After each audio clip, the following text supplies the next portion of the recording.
Kampus merupakan tempat mahasiswa untuk menuntut ilmu. Namun, apakah hanya sekedar belajar? Masa-masa memasuki dunia perkuliahan sering kali menjadi masa di mana seorang individu mulai mencari jati dirinya. Salah satunya adalah melalui cara berpakaiannya.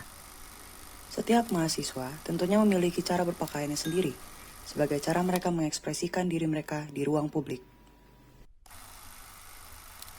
Tanpa kewajiban untuk berseragam, mahasiswa memiliki kebebasan untuk berpakaian. Walaupun diberikan kebebasan untuk berpakaian, pihak kampus tetap memberi suatu peraturan etika berpakaian yang jelas dipajang di setiap gedung FISIP UB. Dengan adanya peraturan etika berpakaian tersebut, apakah mahasiswa tetap lebih memilih untuk berpakaian sesuai kebebasan mereka? Hey Billy, you there?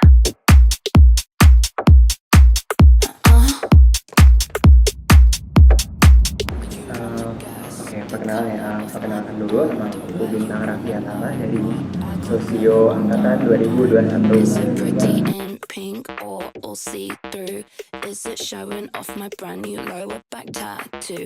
Kalau untuk tertarik dan berbagai model kayak aku sih sekarang gini ya, aku mungkin pertama kali ekspor tuh pas awal-awal kuarantin COVID. Jadi pas COVID tuh kan kayak kebanyakan ngabisin waktu tuh di internet lah gitu online. Jadi dari situ aku kayak mulai explore kayak mulai kayak terpapar atau ngeliat orang-orang pakai model yang mungkin kayak yang nggak biasa aku temuin gitu di kehidupan aku sehari-hari. Nah dari situ tuh aku kayak menarik nih gitu kan, kayak aku mulai nyoba-nyoba tuh dari situ. Tapi nggak langsung kayak aku sekarang gini kayak ya pokoknya ngikutin yang waktu itu lagi tren-trennya aja. Nah maksud inspirasi pasti dulu kan pas kuarantin pasti yang paling viral, pokoknya yang paling kelihatan itu kan pasti Y2K kan. Jadi aku style pertama yang aku gelutin atau aku lihat tuh pasti Y2K.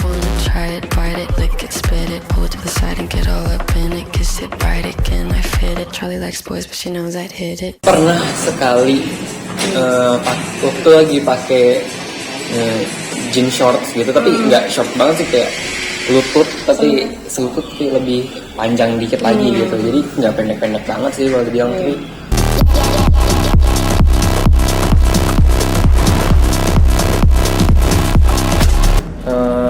kayak lu pakai kayak gitu ntar belajar kayak nggak bener atau gimana gitu. Kayak menurut aku kayak nggak ngaruh sih untuk cara berpakaian dengan kaitannya dengan proses pembelajaran itu sendiri gitu.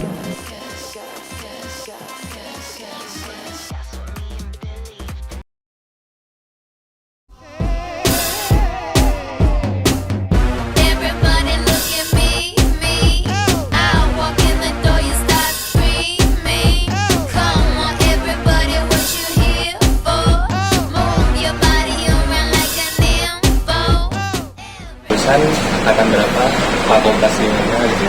Oke, aku Nazifa Farinisa, biasa dipanggil Ziva. Aku dari HI, Hubungan Internasional, Angkatan 2021, Fakultas Ilmu Sosial dan Pendidikan.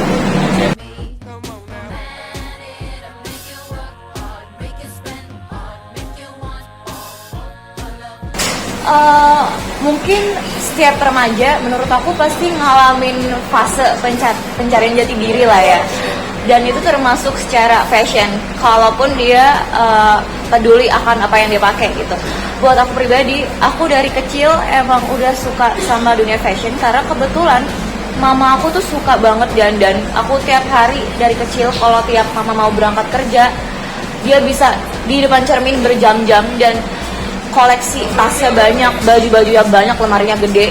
Dan akhirnya aku jadi orang yang pengen jadi kayak mama gitu nanti di masa depan. Tapi kalau misalkan mulai kapannya aku ngerti aku sukanya apa sih, aku tertariknya apa kalau dalam konteks fashion, itu kayaknya sejak jadi gini, karena mama aku tadi, aku tuh jadi pribadi yang emang dari kecil nyentrik gitu kalau pakai baju. Tapi kalau misalkan apa yang aku suka, kayaknya aku sadar sejak aku SMP atau enggak SMA, yang mana aku waktu itu ngefans banget sampai sekarang sama Vivienne Westwood.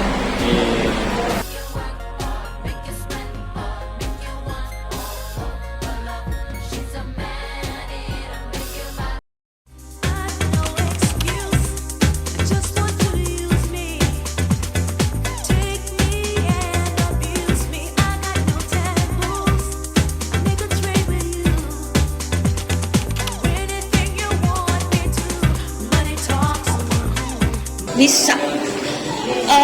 Jadi gini, aku kebetulan aku ganti judul skripsi yang kemarin itu.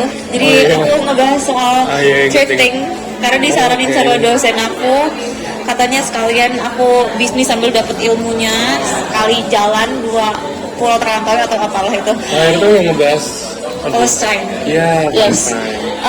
Anyway, di situ aku tuh mendapati fakta bahwa Indonesia itu mengalami penurunan kelas pasca pandemi. Nah, penurunan kelas ini ternyata berpengaruh ke konsumsi barang-barang bekas, yaitu thrifting, barang-barang bekas, especially pakaiannya. Kenapa kita bisa kayak gitu? Di samping karena globalisasi, di samping karena westernisasi, kita 2 tahun pegang HP doang isinya, terus akhirnya kena selain karena kita dihadapkan dengan internet terus menerus, juga karena kita tuh emang basically makin miskin dan makin miskin gitu loh, dan akhirnya thrifting ini juga makin populer di Indonesia. Itu dimulai dari corona ya kak? Dulu emang udah ada, cuman nggak sepopuler sekarang kan kalau diperhatiin. Dulu sebelum COVID, kalau aku ke tempat kayak pasar, tempat yang jual baju-baju bekas, itu mungkin yang kesana tuh cuma kayak ibu-ibu berdaster atau keluarga yang mungkin dari ekonomi menengah ke bawah lagi main sama anak-anaknya ini jajanin apa, terus anaknya main sendiri, ibunya yang beli baju lah kayak gitu. Tapi sekarang banyak banget anak-anak muda kayak mahasiswa, anak SMA yang datang ke tempat-tempat gitu. Kenapa? Ya karena selain karena tren, ya karena mereka cuma bisa afford itu kemungkinan gitu sih. Lalu poin kedua yang bisa aku rasakan sendiri, karena aku sendiri juga dari kelas yang menengah juga kan. Ini seriusan, bukan aku gimana. Tapi menurut aku nggak semua orang, especially yang ada di kelas menengah, kena pengaruh budaya yang aku dapat gitu loh. Aku beruntung karena aku tuh dari kecil aku disekolahin di sekolah yang bagus, dan sekolah bagusnya tuh sekolah negeri yang bagus gitu loh. Jadi pergaulan aku safe, beda sama anak-anak kelas menengah lain yang mungkin gak sepinter aku, terus mereka tuh pergaulannya sama anak-anak yang agak nakal gitu loh, yang akhirnya bikin mereka jadi tanda kutip jamet gitu. Oke. Jadi of course kalau ekonomi berpengaruh banget. Ya. Iya, tapi ya selain karena ekonomi, pergaulan juga mempengaruhi. Ada banyak faktor.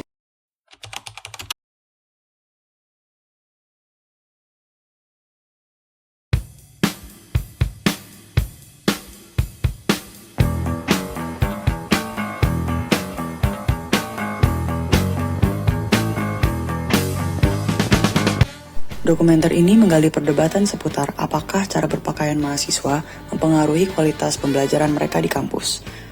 Melalui wawancara dengan mahasiswa dan pihak kampus, dokumenter ini mengungkapkan bahwa pakaian sebenarnya tidak berdampak signifikan pada kemampuan belajar atau kinerja akademik seorang mahasiswa. Berbagai mahasiswa dengan gaya berpakaian yang berbeda-beda menunjukkan bahwa motivasi, manajemen waktu, dan disiplin diri mereka adalah faktor utama yang menentukan keberhasilan belajar, bukan cara mereka berpakaian. Namun, aturan berpakaian di kampus, seperti yang dijelaskan oleh beberapa pihak, bukanlah tentang membatasi kreativitas atau kebebasan individu. Peraturan tersebut lebih bertujuan untuk mengingatkan etika berpakaian yang sesuai dengan lingkungan akademik. Dokumenter ini menegaskan bahwa meskipun kebebasan berekspresi itu penting, berpakaian secara sopan di ruang akademik merupakan bentuk penghormatan terhadap institusi dan sesama mahasiswa. Cara berpakaian tidak menghalangi mahasiswa dalam proses belajar.